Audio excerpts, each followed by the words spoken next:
All right, welcome back to Five on Fridays. Mental Health Awareness Month is what we are talking about today. I've got Rashad Davis from EAP. He's back again.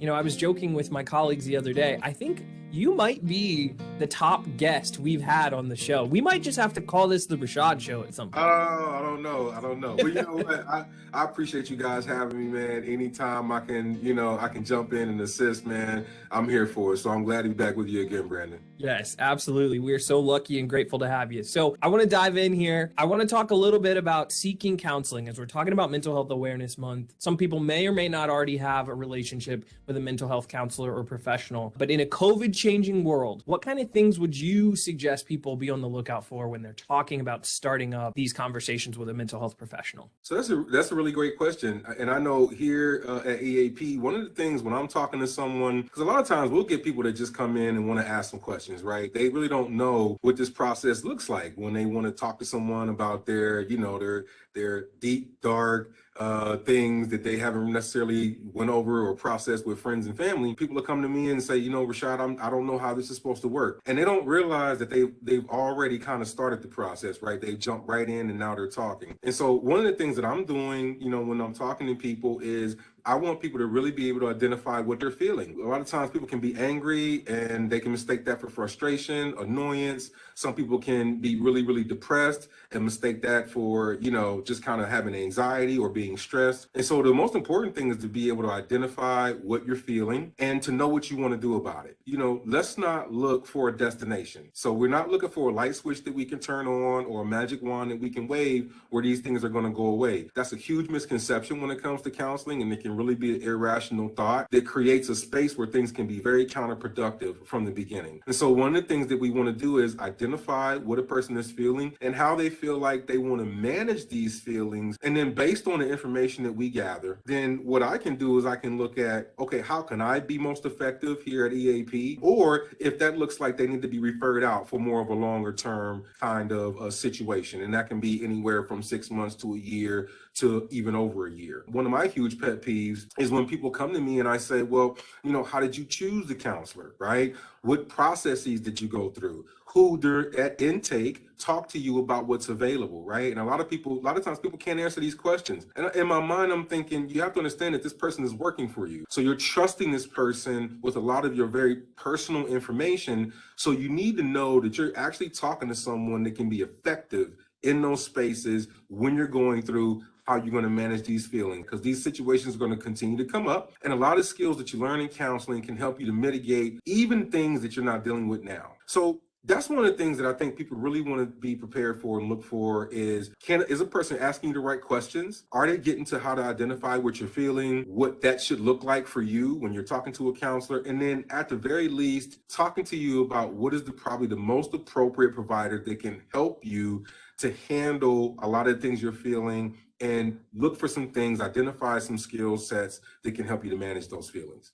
That makes a lot of sense. And I my second question that I had, you sort of kind of touched on, which was, what kind of outcome should a person expect? And really, it sounds like we shouldn't come into this with preconceived notions or, like you said, a specific fix coming into counseling. It really doesn't or really shouldn't work that way. So I would say yes and no, because here's what we want to look at. While you can't predict how the counseling relationship is going to look, you can have a really good idea of how you want it to look. And so one of the things that I always encourage people to do is, if you're thinking about at any point in your life needing to talk to a counselor, it's very appropriate to sit down and write a letter to your future counselor. And that can be a good outlet. So you can write this letter in a way that allows the counselor to know what exactly you're looking for in that counseling relationship. And I would encourage a person to take it into that first session. This is exactly what I'd be looking for in a professional and a counselor. This is the kind of disposition I would like the counselor to have. Well, do you think that you would be able to provide that to me specifically as a client? And then when it comes to outcomes, I think it's always appropriate for the client to know exactly what they hope to accomplish in counseling. So I always advocate people to have at least 3 goals. Have 2 goals specific to yourself,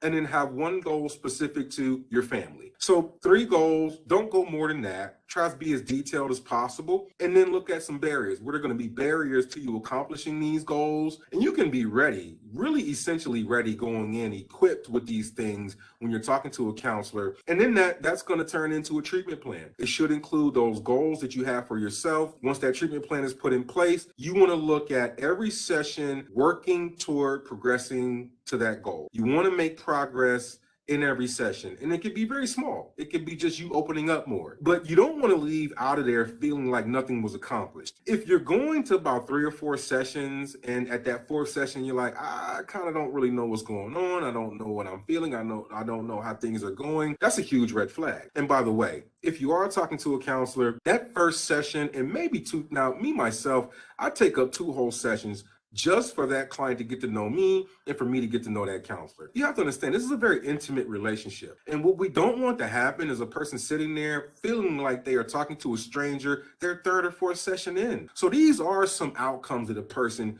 can be looking for in terms of the processes when it comes to seeking out counseling. Yeah, no, that makes a lot of sense. And I appreciate you sort of explaining and expanding upon people just assuming fixes and people sort of going into it with goals, being very intentional about what they want to come out of it. You may not know how you're going to get there, but you do have an idea of what you're looking for. And I think that's super important. I know I wanted to touch on medication.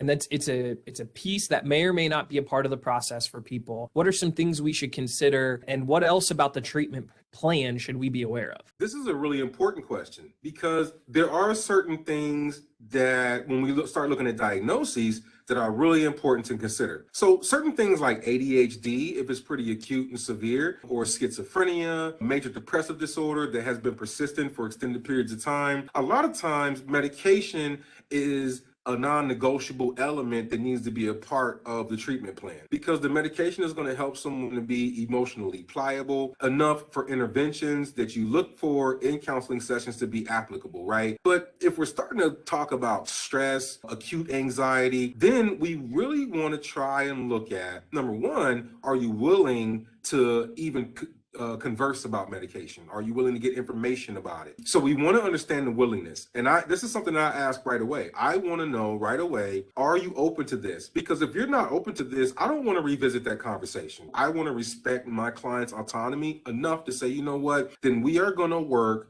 with every possible alternative we have to make sure that any intervention we talk about in session can be effective for you, right, in the moment. But on the back end of this, in my practice, what I've always encouraged people to do is exhaust all interventions, exhaust all alternatives, because what we know about medication is it affects brain chemistry. So there are going to be some changes in a person when they start to take medication. Now, this can look very different depending on what medication we're taking. And so what I mean by that is if we're taking like an SSRI, or if we're looking at something that's just something that you take in the moment when you're feeling stressed or anxious that can help you curb some of those symptoms, those situations are going to look different. And the one thing that I really want to encourage people to do is to make sure that medication is not looked at as a fix. Medication is not the end all to be all, right? So it's not one of those things where you take the medication and everything is fine. I feel like medication should, in most circumstances, right? We're talking about the 90 to 95 percentile of circumstances, be accompanied with some type of talk therapy. And I think the reason for that is because I can tell you now,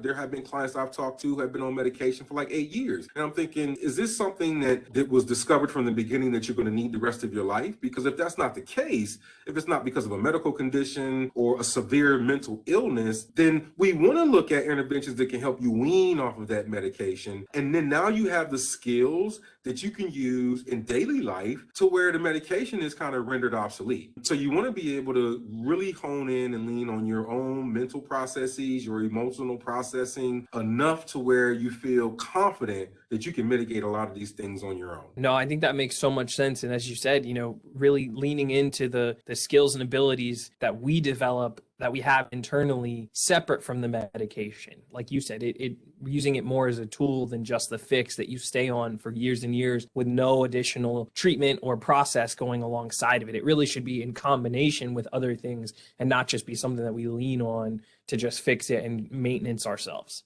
As we kind of wrap this up, what sort of steps can we take if maybe it's not necessarily your situation, but someone really close to you, you're trying to identify and make sure that they're connected with support for themselves? What kind of ideas or thoughts can you put towards that for us? I think a lot of times people are really afraid to be brutally honest with someone that they care about and say, hey, I've observed some things and I want you to know that, talking to me, I'm a safe space. I care about you. But a lot of times what we know is that people think that they can continue in this kind of like autopilot mode for extended periods of time, and they keep a lot in. A lot of us internalize, right? And us, Brandon, men, unfortunately, we fall in that category, right? A lot of times people will feel like they are not worth a counselor's time. And this is such an irrational thought. I want everyone to know, and this is one of the things that we kind of drive home here at EAP, is that everyone matters. Your voice matters regardless of where you are in life and what your challenges are. There is no such thing as someone's challenge being greater than yours. And so I think we have to take that approach into when we're talking to our loved ones. At the very least, if we know a person is really kind of adverse to the thought of going to see a counselor, then regular check-ins are absolutely appropriate. See how they're doing. And so being able to check their temperature, to see how they're feeling, how you might be helpful. But here's what I also know. A lot of people don't want that push. At the very least, we have to figure out a question in our own family dynamic or friendship circle or social interaction that will allow a person to just start talking. And if we can get a person to talk, just listen. And guess what? Listening also creates the habitat where a person may feel like therapy can be effective. A person may start to kind of identify or assess for themselves that maybe that's how counseling could feel for them. Just the fact that someone may be a neutral party going in and listening would be really, really beneficial. And by the way, I just always want to reiterate, every clinician that you're going to talk to, we have worked very hard for the credentials that are handed down to us as very much a privilege and an honor to serve the public. So anything that you talk to a counselor about is going to be confidential. They are not going to share that outside of those sessions with anyone without your express permission. And there's only 1 or 2 limitations to that confidentiality. If you give an indication that you might want to hurt yourself or someone else, of course, we're mandated by law to make sure that we give you the support and the help that you need, but we'll do that together. No clinician or counselor or therapist is going to make you feel like you have to deal with that alone. So that's just something that people can think about when they're talking with friends and family, and if they identify something, just speak up. Show concern, listen twice as much as you talk if you can, and I think you'll be on the right course. Yeah, I love that. I love that idea. And you had so many great nuggets, especially here towards the end of this episode. I think for us, we just want to make sure employees feel like they have the support, not only of the city community in general, from their coworkers, from the wellness program, from the benefits program, but obviously from you guys and how great of a resource EAP is, and how it's not just, we spoke a little bit offline. It's not just about if you're in crisis. That really spoke to me. You don't have to be in an emergency situation for you to be worthy of, and it be okay for you to seek out counseling. And I think that is something that maybe we still need to scratch off in terms of the stigma that people think that they only need to seek help if they've had a major incident or they're having a major moment, versus something just feels a little off. I'm just not really in the place that I usually am, and I want to talk a little bit about it. And I think that's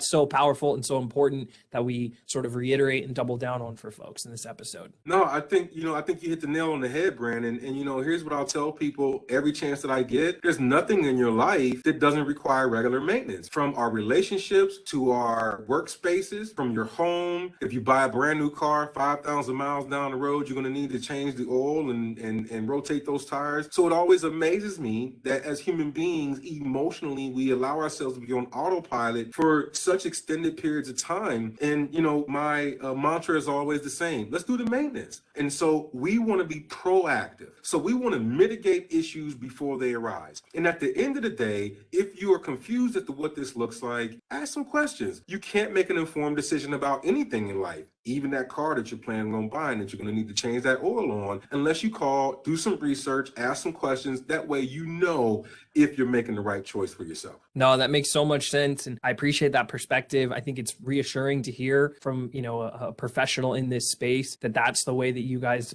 prefer to do business and would love to see people connect with you on. And as we always say, we're just really grateful to have you guys as a resource and to be able to lean on you and educate the population accordingly, because we know it affects people at a much larger rate than we're probably willing to admit. I think it's important to have these conversations, and thank you so much for taking the time to have them with us. Brandon, I really appreciate you having me again in your space, man. You know, you guys are always awesome. You field some really great questions. I just want to say I'm such, I'm always honored and humbled to be in this space with you. I tip my hat to you all and the care and concern that I know you all have for our employees overall in general. And so, you guys keep doing what you're doing. We really appreciate it. And, we just want people to know, man, we're here for you. If you need to reach out to us, please don't hesitate. And again, we'll field any questions that you need answered. And thank you again, man. Appreciate it. Absolutely. Until next time, Rashad, thank you so much.